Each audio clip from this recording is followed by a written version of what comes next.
Hello प्यारे बच्चों, आज बेसिक केमिस्ट्री का लेक्चर नंबर 2 लेकर के आए हैं और इसमें हम बात करने वाले हैं परमाणु के बारे में। जैसा कि लेक्चर 1 में, इससे पहले वाले लेक्चर में हमने बात किया था कि अगर आप 10th की केमिस्ट्री या कोई भी केमिस्ट्री, अगर आप 9 का हो, 8 का हो, 10 का हो, केमिस्ट्री समझना चाहते हैं तो कुछ बेसिक केमिस्ट्री के बारे में जानना बहुत ज़रूरी है। कुछ बेसिक प्रिंसिपल, बेसिक मैटर के बारे में जानना बहुत ज़रूरी है। तो उसी में हमने बात किया था पदार्थ के बारे में और पदार्थ के अवस्थाओं के बारे में, है ना। पदार्थ वो सभी चीज़ें जिसमें द्रव्यमान हो, है ना, जो अवरोध उत्पन्न करे, जिससे हम ज्ञानेंद्रियों की सहायता से देख सकते हैं, वे सभी के सभी क्या हैं, तो पदार्थ हैं सर।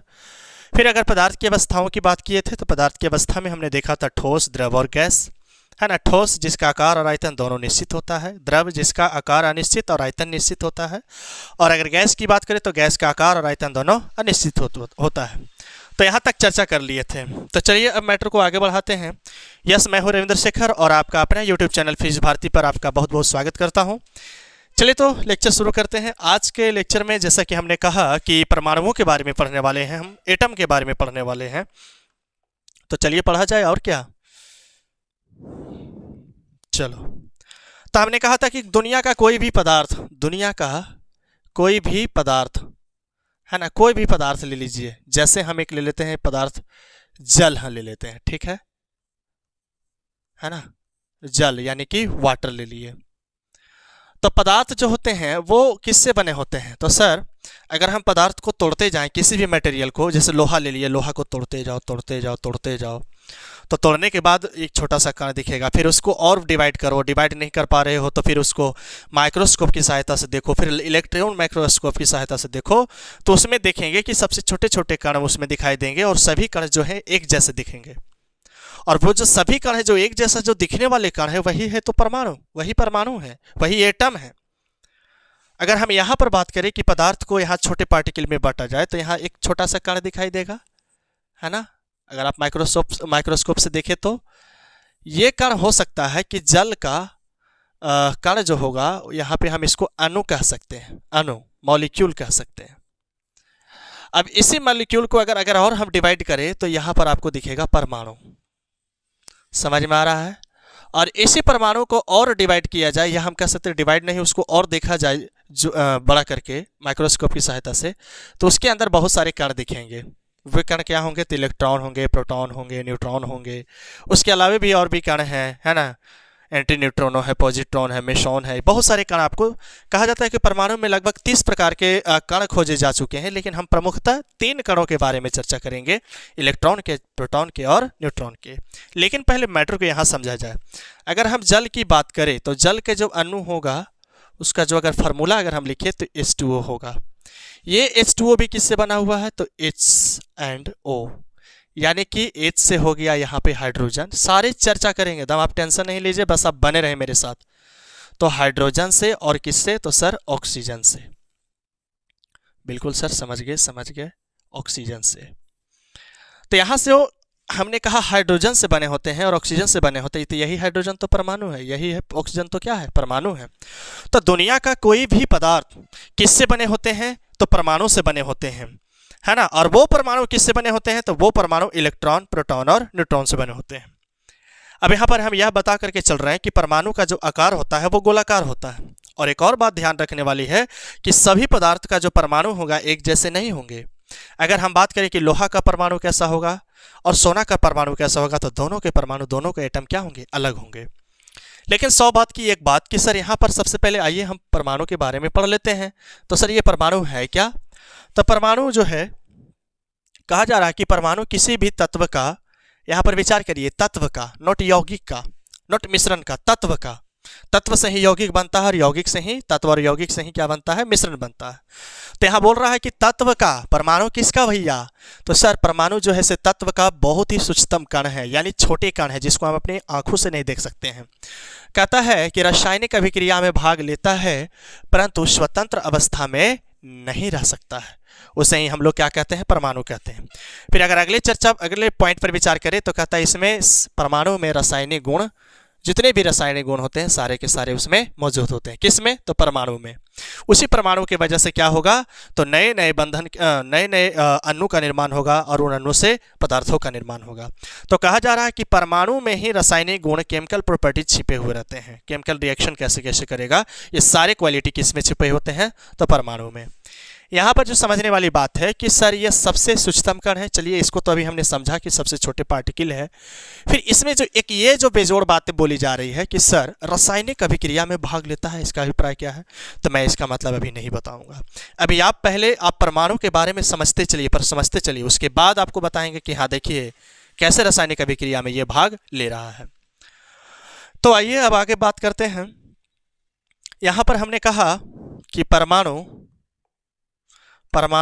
कैसा होता है? तो सर गोलाकार होता है। अच्छी बातें हैं। परमाणु को अगर देखा जाए तो वो कैसा दिखेगा? तो सर गोलाकार दिखेगा।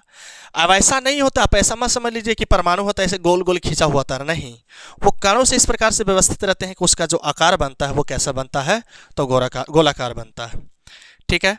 तो इसमें बीच में जो रहता है वो क्या रहता है? तो बीच में अब यहाँ पर और भी आपको जानना है कि परमाणु जो होते हैं मेरे बच्चे क्या होते हैं? बताइए जल्दी से कि जो परमाणु होते हैं उसमें उसको भी अलग अलग पार्टिकल में क्या किया गया है? डिवाइड किया गया है।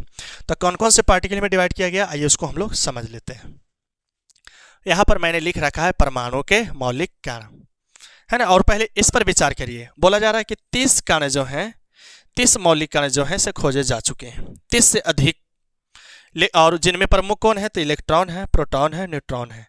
अन्य कण कौन कौन है? तो positron, neutron, anti neutrino, meson इत्यादि और भी कण हैं। ऐसे और भी, लेकिन हम प्रमुख लेकर के चले हैं। अब इसमें हम चर्चा किसका करेंगे? तो सभी का चर्चा नहीं करेंगे, हम चर्चा करेंगे इलेक्ट्रॉन की और थोड़ी सी प्रोटॉन की और उससे भी कम न्यूट्रॉन की चर्चा करेंगे। क्योंकि अभी जैसा भी हमने कहा कि रासायनिक अभिक्रिया में भाग लेता है, तो आपको इसके बारे में पहले चर्चा करना होगा कि इलेक्ट्रॉन एक्चुअली में है क्या और वो कैसे क्या होता है उसका।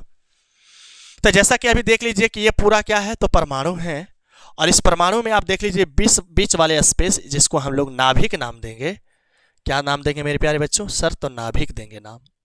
और इस नाभिक में क्या पाया जाता है? तो इस नाभिक में 2 प्रकार के कण पाए जाते हैं, जिसका नाम है प्रोटॉन और कौन? तो न्यूट्रॉन। प्रोटॉन और न्यूट्रॉन। फिर इसके बाद आप देखिएगा कुछ लग रहा है कि सर इसके चारों तरफ जो है से कुछ कण जो है से चक्कर लगा रहे हैं। तो ये जो कण आप देख पा रहे हैं, ये जो कण है ये है इलेक्ट्रॉन। तो क्या है मेरे बच्चे? इलेक्ट्रॉन। तो इतना समझ में आ गया कि परमाणु में क्या क्या कण पाए जाते हैं। तो 3 मेन टाइप के विशेष कण जो है से पाए जाते हैं, जिसका नाम है इलेक्ट्रॉन, प्रोटॉन और न्यूट्रॉन। तो यहाँ पर हम लोगों ने क्या देखा कि परमाणु में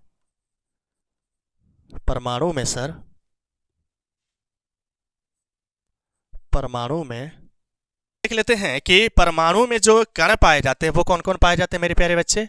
तो सर इस परमाणु में अभी हमने देखा कि इसमें पहला नंबर पर रख लेते हैं इलेक्ट्रॉन पाए जाते हैं। ठीक है, पहला नंबर पर रख लेते हैं किसको? तो पहला नंबर पर रख लेते हैं इलेक्ट्रॉन, कि इसमें इलेक्ट्रॉन पाए जाते हैं, है ना। और दूसरा नंबर में प्रोटॉन। प्रोटॉन कौन हो जाएगा? जो न्यूक्लियस में अवेलेबल है, प्रोटॉन। फिर और कौन पाए जाते हैं मेरे प्यारे बच्चे? तो इसमें पाए जाते हैं न्यूट्रॉन। ठीक है, तो इसमें एक प्रकार के कण है इलेक्ट्रॉन, जो नाभिक का क्या लगाएगा? तो सर चक्कर लगाएगा। फिर कौन है? तो प्रोटॉन और न्यूट्रॉन है। ये दोनों के दोनों कहाँ रहेगा? तो नाभिक में बैठा रहेगा। समझ रहे हैं? नाभिक में बैठा रहेगा कौन? तो सर प्रोटॉन और न्यूट्रॉन। क्लियर हो गया यहां तक? समझने में कोई परेशानी? अब यहां से बोला जा रहा है कि ये जो इलेक्ट्रॉन है, इस नाभिक के चारों तरफ क्या लगा रहा है? चक्कर लगा रहा है। तो चक्कर लगाने के लिए कौन सा बल? तो चक्कर लगाने के लिए एक बल मिलना चाहिए इसको, इलेक्ट्रॉन को, और वो है अभिकेंद्र बल। और ये अभिकेंद्र बल कहाँ से मिलेगा? तो ये अभिकेंद्र मिलेगा, एक बल है जिसका नाम है स्थिर वैद्युत बल। कौन सा? स्थिर वैद्युत बल। और ये जो बल है इसे कहाँ से मिल रहा है? तो ये बल जो मिल रहा है एक्चुअली आवेश के कारण। ठीक है, किसके कारण? तो सर आवेश के कारण मिलेगा। तो अब आपको समझना यह जरूरी हो गया कि सर आवेश क्या है, चार्ज क्या है। आइए उसको समझते हैं। तो कहा जा रहा है कि आवेश जो है, अगर हम आवेशों पर विचार करें तो आप सिंपल सी बात है कि आप अगर एक कंघी ले लीजिए और कंघी से माथा पे क्या करें, बाल को झाड़िए, और झाड़ने के बाद आप कागज के कुछ टुकड़े को लेकर के आइए, तो कागज के टुकड़े उस कंघी में क्या हो जाते हैं, आकर्षित हो जाते हैं। तो क्या आपने सोचा कि ऐसा क्यों हो रहा है? तो अगर सोचते हैं तो आपका माइंड में इतना जरूर क्लिक करना चाहिए कि वो आवेश के कारण हो रहा है। तो इतना हम समझ गए हैं कि आवेश जो है, इस आवेश के कारण एक बल क्रिएट हो सकता है, एक बल क्रिएट हो सकता है। और ये बल जो हो सकता है से आकर्षण भी हो सकता है और विकर्षण भी हो सकता है। आकर्षण और विकर्षण हो सकता है, आकर्षण और विकर्षण हो सकता है। और ये आकर्षण हो या विकर्षण हो, इसी का नाम यहां पर दिया जा रहा है स्थिर वैद्युत बल। तो इतना क्लियर हो रहा है, कौन सा बल? स्थिर वैद्युत बल। और मैं सच कहूं तो इसी बल के कारण क्या होगा, इसी बल के कारण, स्थिर वैद्युत बल के कारण ही क्या होता है, परमाणु, एक परमाणु दूसरे से आकर्षित होते हैं, बनते हैं और पुनः अणु का निर्माण होता है। और जब अणु का निर्माण होता है तब जाकर के फिर एक पदार्थ का निर्माण होता है। समझ में आ रहा है? तो हमने कहा कि आवेश के पास क्या पाया जाता है, बल। और ये बल हो सकता है आकर्षण या विकर्षण, और जिसे हम लोग क्या बोलेंगे, स्थिर वैद्युत बल। समझ में आ रहा है? तो इसी बल के कारण हम क्या बोले कि परमाणु एक दूसरे परमाणु से बंध पाते हैं, या कह सकते हैं कि परमाणु से अणु का निर्माण होता है। तो अब यहां से हमने समझा कि अब यहां से आपको यह समझना होगा कि आवेश एक्चुअली में आता कहां से है ना? आवेश एक्चुअली में है कहां पे, है ना? ठीक है, अगर मानते कि कंघी को हमने बाल में रगड़ा तो उसमें आवेश आया, लेकिन आवेश आया कहां से? तो कहा जाता है कि ये जो आवेश है वो इलेक्ट्रॉन जो चारों तरफ चक्कर लगा रहा है उसका और प्रोटॉन का गुण है। समझ में आया? जनरली किसका है? तो इलेक्ट्रॉन और प्रोटॉन का ही गुण है। समझ में आया?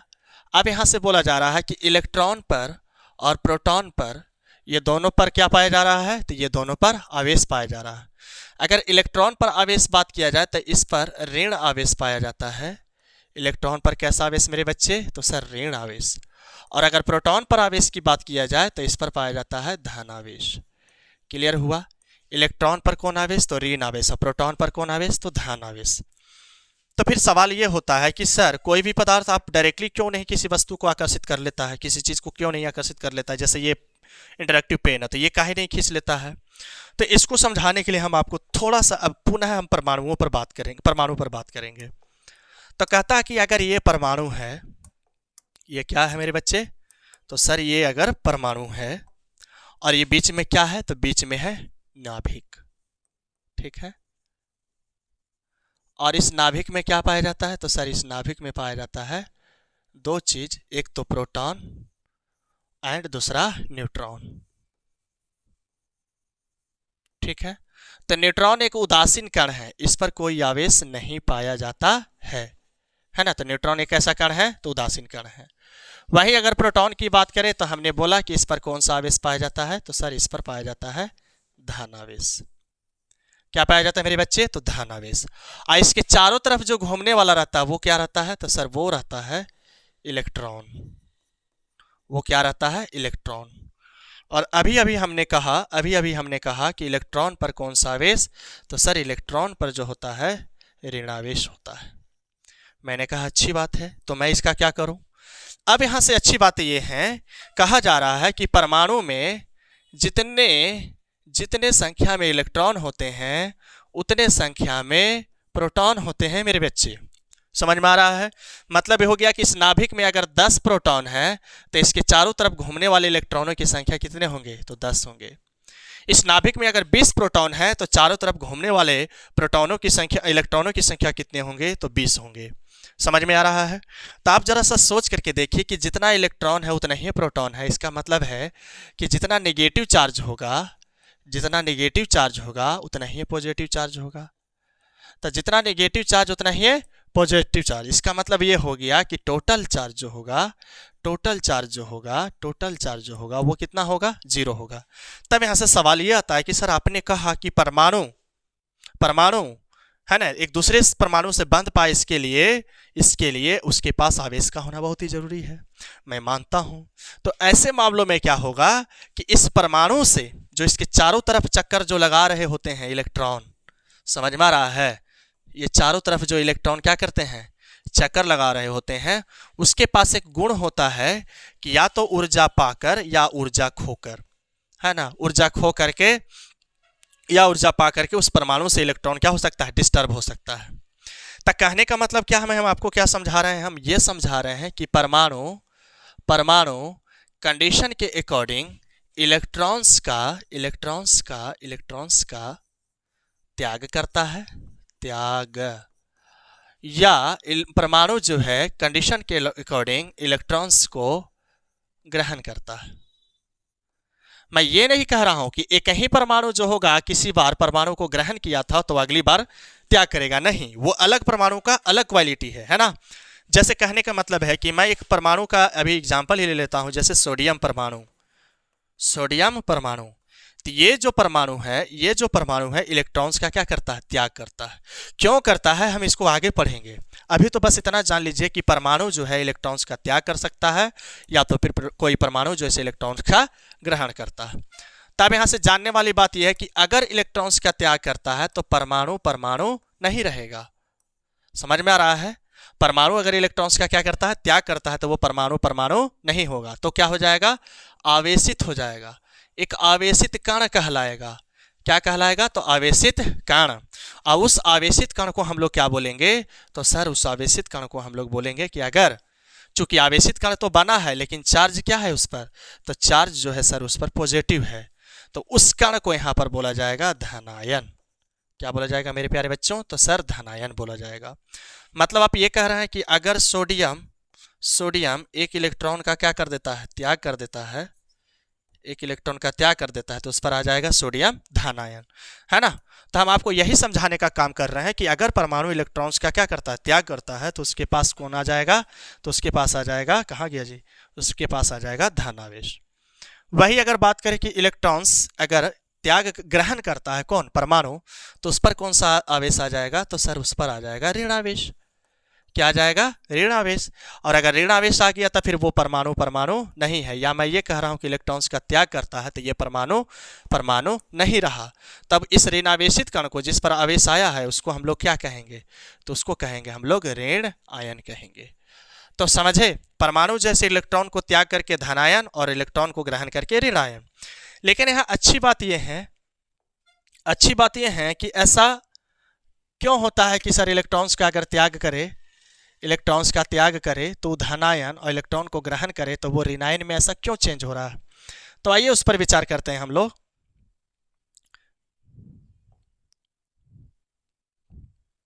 आप जरा सोच करके देखिए कि अभी हमने पढ़ाया, अभी हमने आपको कहा कि जितने संख्या में इलेक्ट्रॉन होते हैं उतने संख्या में क्या होते हैं, तो सर प्रोटॉन होते हैं।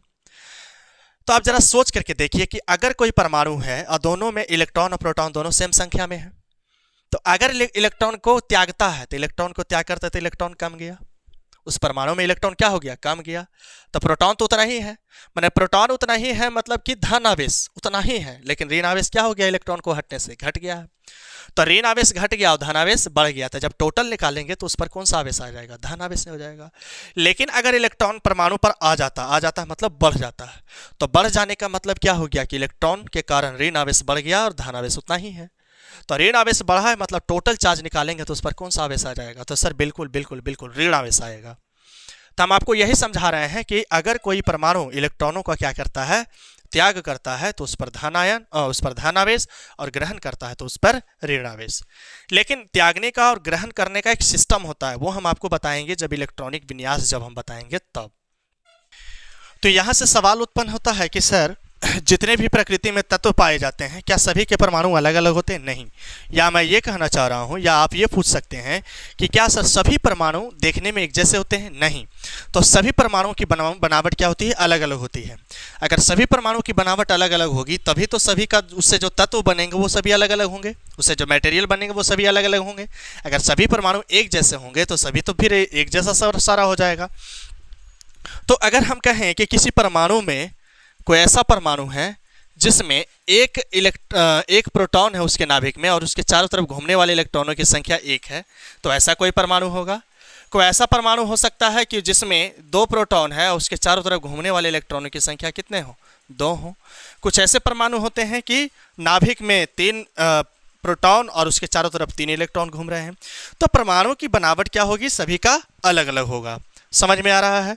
अब चलिए मैटर को आगे बढ़ाते हुए हम आपको बताते हैं कि जैसा कि अभी हमने कहा कि ये परमाणु मिल करके, बहुत सारे परमाणु मिल करके क्या बनाएगा, ये सारे परमाणु आपस में मिल करके क्या बनाएगा, तो ये बनाएगा सर, ये जो बनाएगा ये है तत्व। तो यहाँ पर से अब आ जाइए कि तत्व है क्या, उस पर विचार कर लेते हैं। तो तत्व का डेफिनेशन यहाँ पे समझ लीजिए कि तत्व जो है, तत्व एक शुद्ध पदार्थ है ना। कहता है तत्व वह शुद्ध पदार्थ है, शुद्ध मतलब उसमें कोई भी मिक्स नहीं रहेगा। तो तत्व वह शुद्ध पदार्थ है, तत्व वह शुद्ध पदार्थ है जो एक ही प्रकार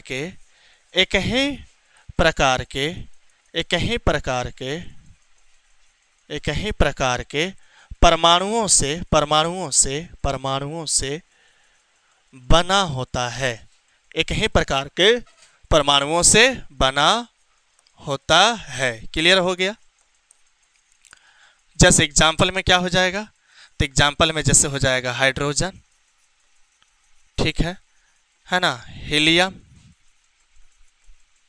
समझ में आ रहा है, हाइड्रोजन, हीलियम, है ना, सोडियम, है ना, सिल्वर,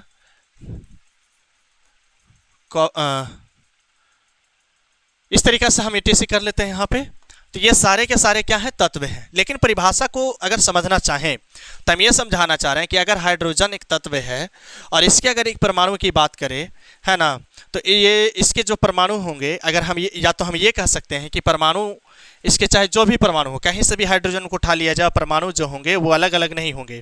या मैं ये कह सकता हूँ कि किसी कंटेनर में है बंद, अगर गैस हाइड्रोजन बंद है, तो उसके अगर किसी एक परमाणु को अगर देखा जाए तो अगला परमाणु भी सब एक जैसा होगा। तो वही बोला जा रहा है कि एक ही प्रकार के परमाणु से बना होता है। ये नहीं कि हाइड्रोजन को डिवाइड किया जाए या हाइड्रोजन को देखा जाए तो उसमें हीलियम पाया जाएगा, ऐसा नहीं है। सोडियम पाया जाएगा, ऐसा नहीं है। तो सोडियम का जो बनावट है, अगर उसके परमाणु की बनावट की अगर बात करें तो ये हो गया क्या, न्यूक्लियस, जिसमें कितने प्रोटॉन, तो 1 प्रोटॉन है और चारों तरफ घूमने वाले कितने इलेक्ट्रॉन, 1 इलेक्ट्रॉन है। तो ये इसके जैसे ही ये जो हाइड्रोजन है, इस एटम के जैसा ही अगर बहुत सारे एटम मिल जाएगा तब वो क्या बन जाएगा, हाइड्रोजन। उसी प्रकार से सोडियम की परमाणु की अगर बात करें तो सोडियम में 11 प्रोटॉन होते हैं और 11 इलेक्ट्रॉन होते हैं और 12 न्यूट्रॉन होते हैं। तो उसी प्रकार के ढेर सारे अगर सोडियम परमाणु मिल जाएगा तो सोडियम तत्व बन जाएगा। तो समझ रहे हैं। तो यहाँ से हमने आपको क्या पढ़ाया, तो आपको हमने पढ़ाया क्या, तो परमाणु के बारे में बताया। फिर परमाणु में आवेश, परमाणु में कौन कौन से मौलिक कण पाए जाते हैं। फिर हमने आपको बताया कि कण जो पाए जाते हैं उस पर आवेश पाए जाते हैं और उसी आवेश की वजह से क्या होगा, तो एक परमाणु दूसरे परमाणु से बंध पाएगा। फिर हमने देखा क्या, तो हमने देखा तत्वों के बारे में। फिर अलग अलग परमाणु के बनावटों के बारे में भी यहाँ पे समझना चाहा। समझ में आ रहा है।